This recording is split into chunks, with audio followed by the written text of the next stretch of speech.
할렐루야. 성경 말씀 사도행전 2장 42절부터 47절 말씀입니다. 42절 한 절 말씀만 봉독을 하겠습니다. 그들이 사도의 가르침을 받아 서로 교제하고 떡을 떼며 오로지 기도하기를 힘쓰니라. 아멘. 이 말씀을 가지고 지난 주일에 이어서 그 말을 받은 사람들 이 두 번째로 이 제목으로 말씀을 나누겠습니다. 그 호주에 사는 교민 청년이 그 군 입대가 이제 가까이 오자 마음에 부담감이 찾아오면서 근심 걱정이 생겼다고 합니다. 그는 그 마음이 안정이 안 되고 불안해서 이제 교회에 가서 기도를 하게 되었답니다. 그런데 그 기도를 하는데 갑자기 그 눈앞에 동영상이 나타나더랍니다. 깜깜한 바다가 보이고 자신이 그 바다에 이렇게 빠져서 허우적거리고 있더라는 겁니다. 그런데 오른쪽에 그 사람들을 구조하는 나무 배가 보였답니다. 어떻게 해서 자신은 이제 그 배 위에 있게 되었는데 그 바다를 보니까 사람들이 그곳에서 빠져나오기 위해서 안간힘을 쓰고 있더라는 겁니다. 자기같이 그 바다에서 구조를 기다리는 사람들이구나 하는 생각이 들었답니다. 어떤 아저씨도 배에 올라왔는데 온몸에 막 상처가 있더라는 것이죠. 그런데 그 자신이 탄 그 배 앞에 흰 옷을 입은 분이 맨발로 키를 잡고 서 있는데 직감적으로 예수님이구나 하는 생각이 들었답니다. 그분이 그 배의 키를 잡고 그 운항을 이렇게 하고 있더라는 것이죠. 그래서 다행이다, 이제 살았다, 이렇게 마음에 안도감이 생기는데, 그런데 갑자기 그 배의 모터 쪽으로 큰 통나무 같은 것이 다가오더래요. 그 배가 저 통나무에 부딪히면 모터도 부서지고 침몰될 것 같은 그런 생각이 들었답니다. 그래서 이제 배가 이 방향을 피해서 가겠지 생각을 했는데, 그런데 그 앞에서 예수님 같은 분이 그 배 방향을 돌려서 그것을 피하지 않고 그대로 그냥 직진을 하더라는 것이죠. 그런데 아무 이상이 없더라는 겁니다. 참 신기하다, 그런 생각을 이제 하고 있었는데, 그런데 또 얼마 안 있으니까 집채만한 그 큰 빙산이 앞에 나타나더라는 것이죠. 그 타이타닉호가 빙산에 부딪혀서 침몰했지 않습니까? 저것을 이제 피해 가시겠지 했는데, 그때도 그 배가 그 방향을 바꾸지 않고 그대로 가는데 배에 아무 이상이 안 생기더라는 거예요. 그 청년이 자기가 군 입대를 앞두고 걱정을 하고 있으니까 아마도 하나님을 의지하는 그 모습을 주님이 보시고 내가 너와 함께 하니까 두려워하지 말라고 이렇게 하나님이 자기에게 그런 환상을 보게 하시지 않았나, 이제 그런 간증으로 하는 걸 제가 들었어요. 저는 뭐 그 사람이 본 그 환상 얘기를 이렇게 들으면서 그 진짜인지 뭐 아니면은 본인의 어떤 본인이 그 깨닫고 이렇게 한 말인지는 모르겠지만은 참 그 내용은 의미가 있다라고 생각을 합니다. 그래서 우리도 주님의 배에 이렇게 승선을 해야 됩니다. 우리는 그 두려움의 바다에서 살고 있는 겁니다. 이 세상은 두려움의 바다입니다. 죽음의 통나무가 다가오고 또 앞길을 막는 큰 장애물이 나타날 수 있습니다. 아무도 자력으로는 그 죽음의 바다에서 자유롭지 못합니다. 오직 주님 안에 들어와야 한다는 겁니다. 그러므로 우리는 그 세상에서 방황하지 말고 이 주님의 배에 승선을 해야 됩니다. 세상에서 예수님의 배만이 안전한 겁니다. 이것을 내가 믿음으로 받아서 내 것이 되게 해야 한다는 것이지요. 우리가 아무리 좋은 소식을 들어도 내 것이 되지 않으면 유익이 없습니다. 내 것이 되게 해야 됩니다. 오늘 이 본문은 이 베드로의 설교를 들은 사람들이 이제 거기에 어떻게 반응을 했는지 기록되어 있는 말씀입니다. 우리 지난 주일에 이 말을 받은 사람들이 그 반응을 말씀을 함께 나눴는데, 두 번째 시간으로 계속해서 초대 교인들이 어떻게 주님의 말씀에 화답을 합니까? 첫 번째 보면은 사도의 가르침을 받았다, 이렇게 말씀하고 있어요. 여기 42절에 보면 그들이 사도의 가르침을 받아 라고 말씀합니다. 여기서 사도라는 단어는 이 복수로 되어 있습니다. 그리고 가르침이라는 단어는 단수로 되어 있습니다. 사도가 12명이었지요. 베드로 혼자 가르치는 것이 아니고 다른 사도들도 같이 있었습니다. 그래서 이 사도라는 단어는 복수로 되어 있는 게 맞겠지요. 그런데 가르침은 단수로 되어 있다는 겁니다. 이는 12사도가 가르치는데 그 가르치는 내용이 하나라는 겁니다. 세례받은 자의 수가 3,000명이라고 한 것을 보면은 아마도 베드로 혼자 가르치기가 어려웠을 겁니다. 그래서 12사도가 그들을 나누어서 가르쳤던지 아니면 한 장소에서 12명이 교대로 가르쳤던지는 모르겠지만은 이 중요한 것은 가르치는 그 내용이 하나였다는 겁니다. 한 내용을 계속 12사도가 가르쳤다는 것입니다.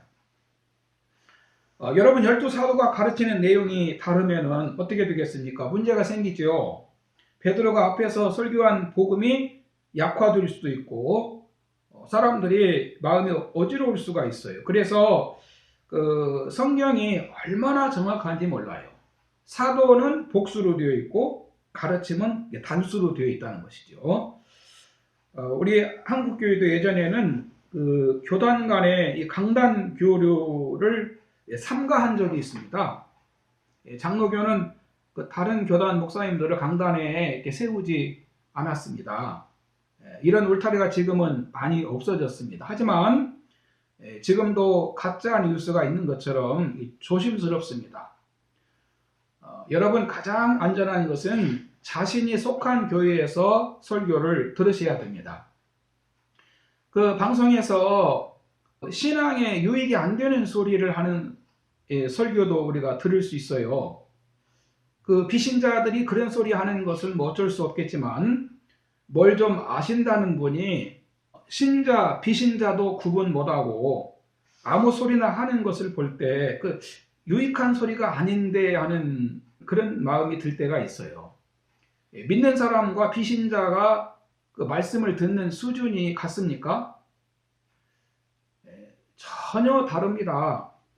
이 부정적인 소리는 신자도 오염이 될 수가 있습니다.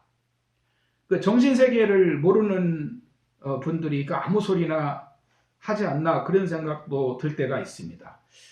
우리는 성경지기 않은 사고라든지 믿음이 아닌 것은 정말 조심해야 됩니다. 신앙은 인본주의가 아닙니다. 우리 인간은 신분주의 소리, 즉 하나님의 말씀은 귀에 잘 안 들립니다. 반면에 인본주의 소리는 귀에 잘 들립니다. 우리가 사는 생활이기 때문에 아마 그럴 것입니다. 그래서 어느 교회는 예배 시간에 광고를 먼저 하는 교회도 있다고 그래요. 보통 광고를 마지막에 하지요. 그런데 광고를 마지막에 하면 성도님들이 설교는 다 잊어버리고 머릿속에 광고만 가지고 이렇게 갈 수가 있다는 것이지요. 그래서 잊어버려도 신앙생활에 지장이 없는 광고는 먼저 하고 잊어버리면 안 되는 설교를 맨 나중에 하는 그런 교회도 있다는 얘기를 들었습니다. 말씀을 잘 듣고 사는 것이 중요하다는 겁니다. 여러분, 성경 말씀을 모르는 것은 목적지를 지도라든지 내비게이션이 없이 가려는 것하고 똑같습니다. 그 지도나 내비게이션이나 이정표가 없으면 어떻게 목적지에 갈 수 있습니까? 축복의 자리로 가야 하는데 말씀을 모르면 그 길로 찾아갈 수가 없습니다. 그래서 성경 말씀을 잘 듣고 배워야 됩니다. 이 초대교회는 사도들의 가르침을 받았습니다. 예수님은 사도들에게 말씀하셨습니다. 마태복음 28장 19절에 보면 그러므로 너희는 가서 모든 민족을 제자로 삼아 아버지와 아들과 성령의 이름으로 세례를 베풀고 내가 너희에게 분부한 모든 것을 가르쳐 지키게 하라. 볼지어다 내가 세상 끝날까지 너희와 항상 함께 있으리라 하시니라. 교회에서는 하나님 말씀을 가르쳐야 되고 그 말씀을 또 지키게 해야 됩니다. 말씀을 듣고 흘려버리면 안 되고 또 말씀하고 상관없이 그 신앙생활을 하려는 분이 있을지 모르겠지만 그건 정말 잘못 생각하고 있는 겁니다. 말씀을 듣고 배운 것을 이렇게 지키면서 따라야 됩니다. 그것이 바로 신앙생활입니다. 그 다음에 두 번째는 서로 교제했다, 이렇게 말씀을 하고 있습니다. 그들은 주 안에서 서로 교제를 나누었다고 말씀합니다. 교제했다는 것은 마음을 같이 하며 또 어려움을 함께 했다는, 서로 섬겼다는 의미가 있습니다. 우리 믿는 성도님들은 주님 안에서 서로 교제가 있어야 됩니다. 교제는 여러 가지가 있을 수가 있지요. 이 본문 44절에 보면 믿는 사람이 다 함께 있어 모든 물건을 서로 통용하고 또 재산과 소유를 팔아 각 사람의 필요를 따라 나누어 주며라고 말씀하고 있습니다. 이것은 그 초대교회에서 그 어려운 그 자들을 위해서 생활을 함께 나누었다라고 하는 말씀입니다.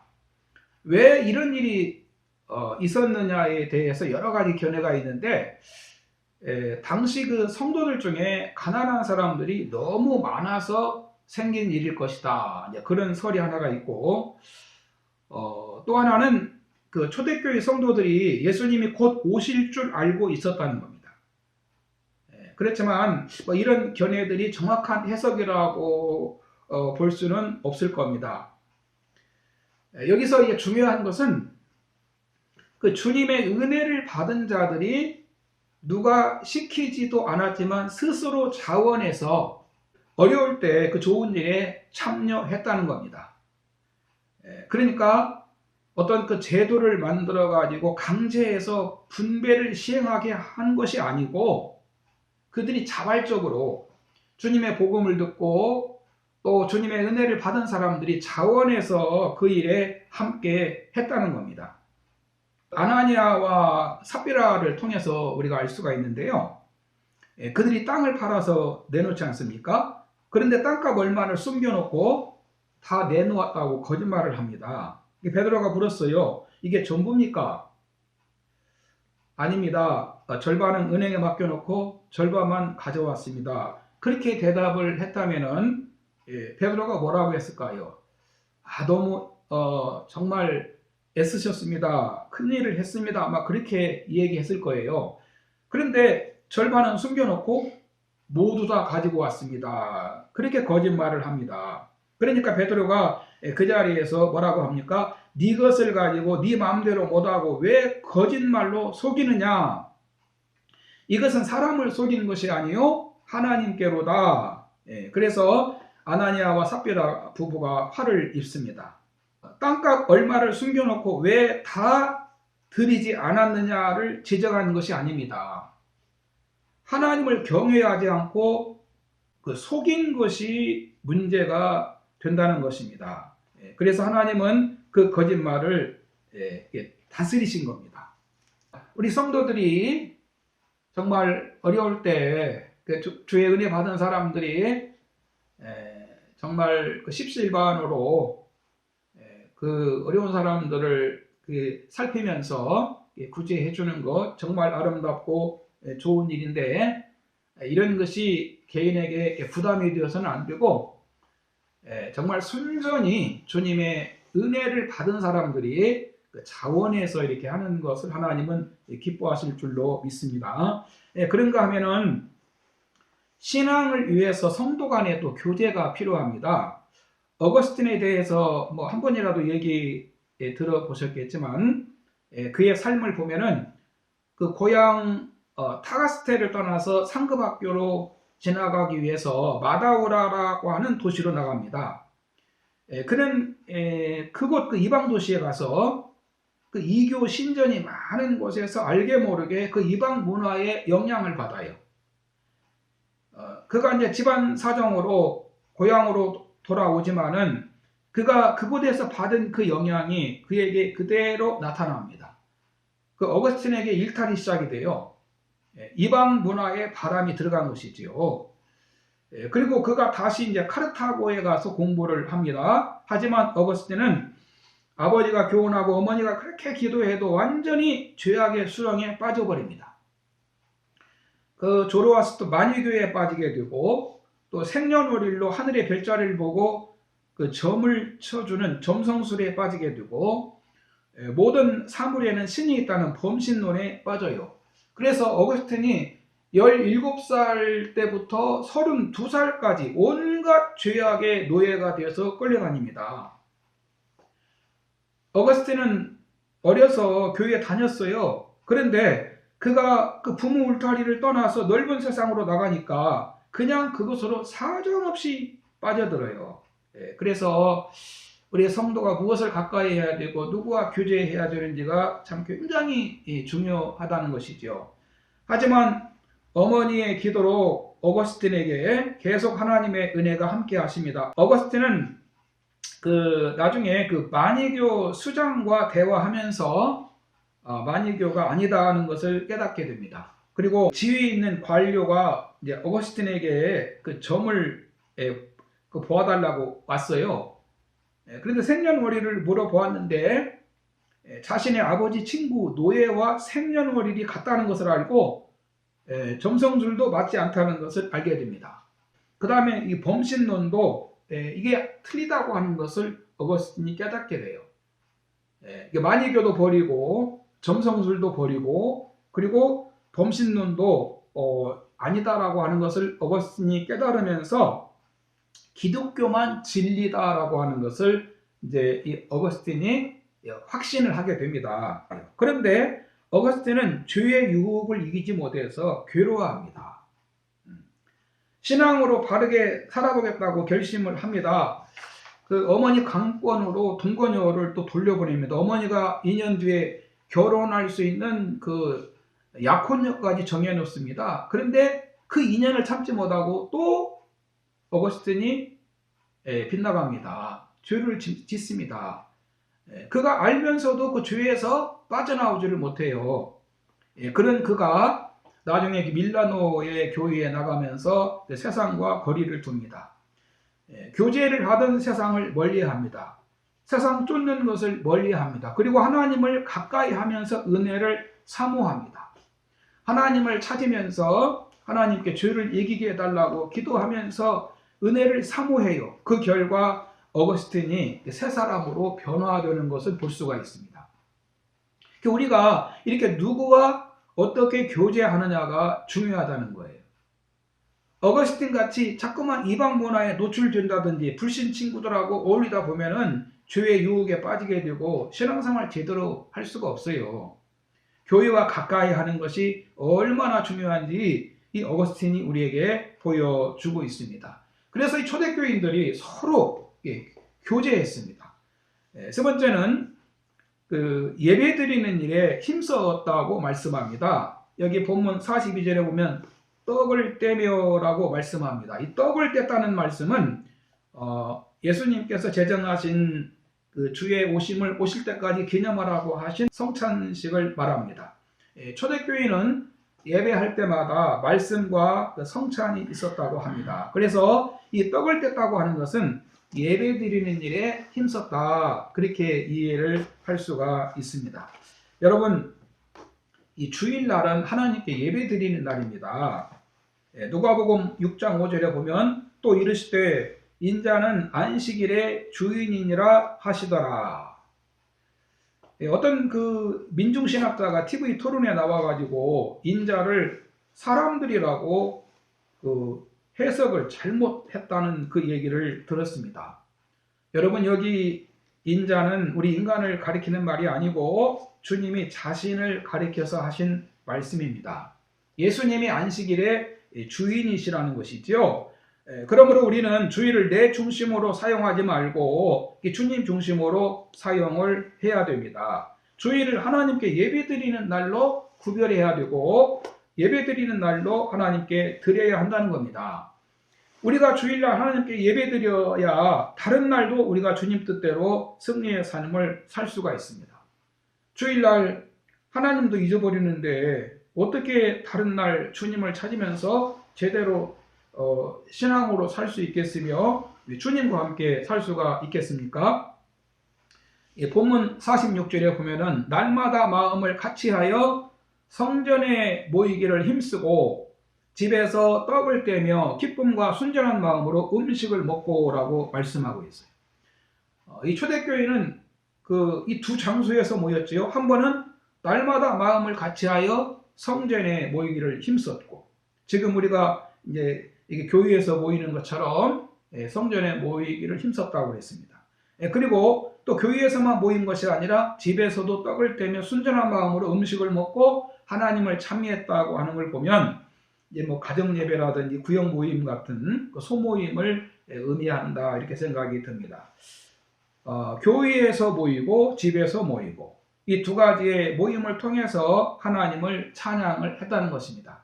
히브리서 10장 25절에 보면 모이기를 패하는 어떤 사람들의 습관과 같이 하지 말고 오직 권하여 그날이 가까움을 볼수록 더욱 그리하자. 모이기를 패하는 어떤 사람들의 습관을 쫓지 말고 초대교회처럼 모이기를 힘쓰라고 말씀을 하고 있습니다. 여러분, 이 초대교회는 이렇게 베드로의 설교를 듣고 그들이 정말 다 예수님을 구주로 믿고 그리고 예수님의 배에 다 그들이 승선을 한 거예요. 그래서 예수님의 교회로서 함께 하나님을 섬기면서 하나님의 나라를 받들며 살았습니다. 지금 우리가 여러 가지로 어려운데 우리도 우리 그 초대교회 성도들이 어떻게 신앙생활을 했는지 그 말씀들을 잘 생각하면서 이 어려운 때 우리가 그 기본으로 돌아가서 기본을 잘 따르고 또 지킴으로 우리 모두 주님의 배에 함께 승선해서 우리 모두 주님이 약속하신 그 하나님 나라를 향해서 나아가는, 그리고 주님의 이름으로 이 세상을 이기고 또 하나님 말씀대로 열매 맺고 또 하나님께 영광 돌리며 정말 우리의 삶을 아주 가치 있게 귀하게 복되게 사는 하나님의 축복을 받는 여러분들 되기를 주님의 이름으로 축원합니다.